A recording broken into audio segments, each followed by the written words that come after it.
নমস্কার বন্ধুরা, সুপ্রিয়া রান্নাঘরে আবার একটা নতুন পর্বে তোমাদের সকলকে স্বাগত। আজকে গাঁটি কচু দিয়ে একটা দারুণ স্বাদের রেসিপি আমি তোমাদের সাথে শেয়ার করব। গাঁটি কচুর এই রেসিপিটা একবার বাড়িতে বানিয়ে খেয়ে দেখবে, খেতে দারুণ টেস্টি হয়। আর গরম ভাতের সাথে থাকলে তো কোনো কথাই হবে না, খাওয়াটা জাস্ট একেবারে জমে যাবে। আর বানানোর পদ্ধতি খুবই সহজ ও সাধারণ। তাহলে চলো বন্ধুরা, দেখে নেওয়া যাক আজকের এই রেসিপিটা কিভাবে বানানো হয়। গাঁটি কচু দিয়ে রেসিপিটা বানানোর জন্য এখানে নিয়েছি 400 গ্রাম গাঁটি কচু। এবার এই গাঁটি কচুর খোসাগুলো ছাড়িয়ে নেব। কচুর খোসাগুলো ছাড়িয়ে নেওয়ার জন্য আমি এখানে একটা ছুরি নিয়েছি, আর ছুরির সাহায্যে এইভাবে কচুর খোসাগুলো ছাড়িয়ে নিচ্ছি।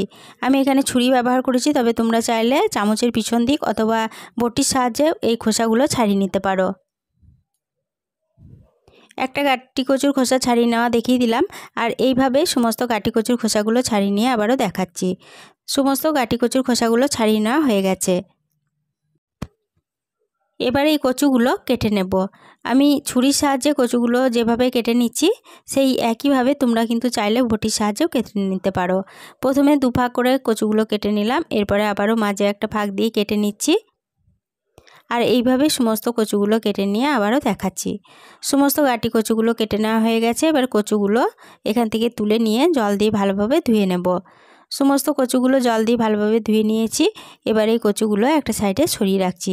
এদিকে গ্যাসের ওভেনে একটা কড়াই বসিয়ে গ্যাসটা অন করে কড়াইয়ের মধ্যে দিয়ে দিচ্ছি 2 চা চামচ সর্ষের তেল। এখানে আমি কচুর রেসিপিটা সর্ষের তেলে বানাচ্ছি, তবে তোমরা চাইলে সাদা তেলে বানিয়ে নিতে পারো। তবে কিন্তু এই রেসিপিটা সর্ষের তেলে খেতে বেশি ভালো লাগে। তেলটা গরম হয়ে যাওয়ার পরে তেলের মধ্যে সামান্য একটু লবণ আর একটু হলুদ দিয়ে দিলাম। এরপরে লবণ হলুদটা তেলের সাথে ভালোভাবে মিশিয়ে নিলাম। এবার এই তেলের মধ্যে একে একে কেটে রাখা কচুগুলো দিয়ে দেব। সমস্ত কেটে রাখা কচুগুলো তেলের মধ্যে দিয়ে দিলাম। এরপরে গ্যাসের ফ্লেমটা মিডিয়ামে রেখে কচুগুলোকে একটু নেড়েচেড়ে ভেজে নিচ্ছি। বন্ধুরা, আশা করি তোমরা অনেকভাবেই গাঁটি কচুর রেসিপি বানিয়ে খেয়েছো, কিন্তু এইভাবে একবার কচুর রেসিপিটা বানিয়ে খেয়ে দেখবে, খেতে দারুণ টেস্টি হয়। কচুগুলোকে একটু নেড়েচেড়ে ভেজে নিলাম। এরপরে এর মধ্যে একটা ঢাকা দিয়ে দিচ্ছি। ঢাকা দিয়ে কচুগুলো ভাজা হতে দেব। এতে 2 in 1 কাজ হবে, ভাজাটা ভালোভাবে হয়ে যাবে আর সিদ্ধর কাজটা অনেকটা এগিয়ে থাকবে। এগুলো ভাজা হতে থাক, সেই ফাঁকে একটা মশলা রেডি করে নেব। তার জন্য একটা মিক্সিং জারের মধ্যে নিয়ে নিচ্ছি 6 টুকরো আদা। এখানে 1/2 ইঞ্চি আদাকে ছোট টুকরো করে নিয়েছি। আর দিয়ে দিলাম 7 কোয়া রসুন। দিয়ে দিচ্ছি 2টো কাঁচা লঙ্কা। এখানে কাঁচা লঙ্কা ঝালটা তোমরা যেরকম খাবে সেরকম অনুযায়ী কম বেশি করে নিতে পারো। দিয়ে দিলাম একটা মিডিয়াম সাইজের টমেটো। মিক্সিং জারের ঢাকনাটা বন্ধ করে সমস্ত উপকরণ বেটে নিলাম। এবারে এই বেটে নেওয়া মিশ্রণ একটা সাইডে সরিয়ে রাখছি। এদিকে 4 মিনিট ঢাকা দিয়ে কচুগুলো ভাজা হতে দিয়েছিলাম। 4 মিনিট পর ফিরে এসে ঢাকাটা খুলে নিলাম। আর এই 4 মিনিট ঢাকা দিয়ে ভাজা হওয়ার ফাঁকে কচুগুলো দুবার ঢাকা খুলে নেড়েচেড়ে দিয়েছিলাম। অবশ্যই কচুগুলো ঢাকা খুলে নেড়েচেড়ে দেবে, নাহলে কিন্তু কচুগুলো পুড়ে যেতে পারে। কচুগুলো বেশ দেখো ভালোভাবে ভাজা হয়ে গেছে। এবার এই কচুগুলো কড়াই থেকে নামিয়ে নিচ্ছি। সমস্ত কচুগুলো কড়াই থেকে নামিয়ে নিলাম। এরপরে ওই কড়াইয়ের মধ্যে দিয়ে দিচ্ছি আবারও 4 চা চামচ সর্ষের তেল। এবার এই তেলে ফোড়নের জন্য দিয়ে দিচ্ছি 1/2 চা চামচ 5 ফোড়ন, একটা গোটা শুকনো লঙ্কা দিয়ে দিচ্ছি, আর একটা তেজপাতাকে ছিঁড়ে দিয়ে দিচ্ছি। এবার এই ফোড়নগুলো ভালোভাবে ভেজে নেব।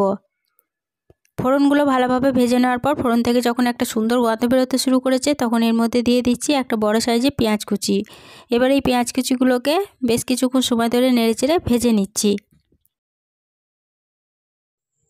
পেঁয়াজগুলোকে বেশ কিছুক্ষণ নেড়েচেড়ে ভেজে নিলাম। আর পেঁয়াজগুলো খুব একদম লালচে করে ভাজবো না, ঠিক এইভাবে ভেজে নিতে হবে। পেঁয়াজগুলো ভেজে নেওয়ার পরে এর মধ্যে যে মশলাটা বেটে রেখেছিলাম সেই মশলাটা দিয়ে দিলাম। এরপরে গ্যাসের ফ্লেমটা মিডিয়ামে রেখে এগুলোকে একটু নেড়েচেড়ে কষিয়ে নিচ্ছি। আদা, রসুন, টমেটো ও কাঁচা লঙ্কা বাটাটা মিডিয়াম ফ্লেমে 2 মিনিট মতো নেড়ে কষিয়ে নিলাম। আদা রসুন থেকে যখন কাঁচা গন্ধটা চলে গেছে, তখন গ্যাসের ফ্লেমটা একদম লোতে করে দিয়ে মশলার মধ্যে সামান্য একটু জল দিয়ে দিলাম। এবার এই মশলার মধ্যে দিয়ে দিচ্ছি 1/2 চা চামচ হলুদ গুঁড়ো, দিয়ে দিচ্ছি 1/2 চা চামচ জিরে গুঁড়ো, আর দিচ্ছি 1/2 চা চামচ ধনে গুঁড়ো, দিয়ে দিচ্ছি কালারের জন্য 1/2 চা চামচ কাশ্মীরি লঙ্কা গুঁড়ো। এবার এর মধ্যে দিয়ে দেব কিছুটা কসুরি মেথি। এবার গ্যাসের ফ্লেমটা লো টু মিডিয়ামে রেখে সমস্ত মশলা ভালোভাবে নেড়েচেড়ে কষিয়ে নেব। বন্ধুরা, আশা করি তোমরা অনেকভাবেই গাঁটি কচুর রেসিপি বানিয়ে খেয়েছো, কিন্তু এইভাবে গাঁটি কচুর রেসিপিটা একবার বানিয়ে খেয়ে দেখবে, খেতে দারুণ টেস্টি হয়। মশলাটাকে মিডিয়াম টু লো ফ্লেমে মিনিট 4-5 সময় ধরে নেড়েচেড়ে কষিয়ে নিলাম। মশলা থেকে সম্পূর্ণ তেল ছেড়ে দিয়েছে আর মশলাটা ভালোভাবে কষানো হয়ে গেছে। এরপরে মশলার মধ্যে দিয়ে দিলাম ভেজে রাখা কচুগুলো। এবার এই কচুগুলো মশলার সাথে ভালোভাবে নেড়েচেড়ে একটু কষিয়ে নিচ্ছি।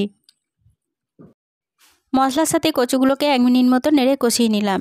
এবার দিয়ে দেব পরিমাণ মতো জল। এরপরে দিয়ে দেব স্বাদ অনুযায়ী লবণ,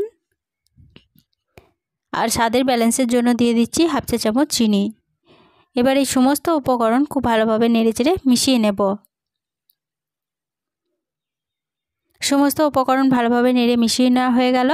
এরপরে এর মধ্যে একটা ঢাকা দিয়ে দেব। ঢাকা দিয়ে গ্যাসের ফ্লেমটা মিডিয়ামে রেখে এটা বেশ কিছুক্ষণ সময় ধরে রান্না করে নেব। মিডিয়াম ফ্লেমে 5 মিনিট রান্না হতে দিয়েছিলাম। 5 মিনিট পর ফিরে এসে ঢাকাটা খুলে নিলাম।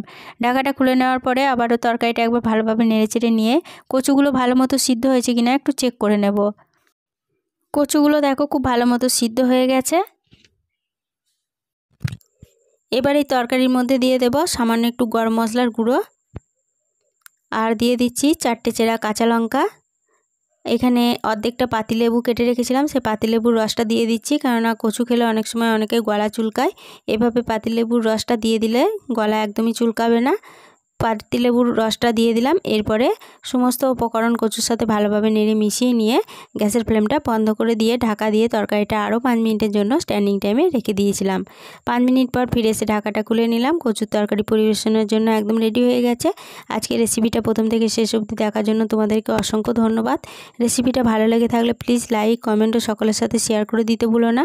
নতুন বন্ধু হয়ে থাকলে চ্যানেলটা সাবস্ক্রাইব করে পাশে থেকো। আজকের রেসিপিটা এই পর্যন্তই ছিল। ফিরে আসবো আবার নতুন কোনো রেসিপি নিয়ে।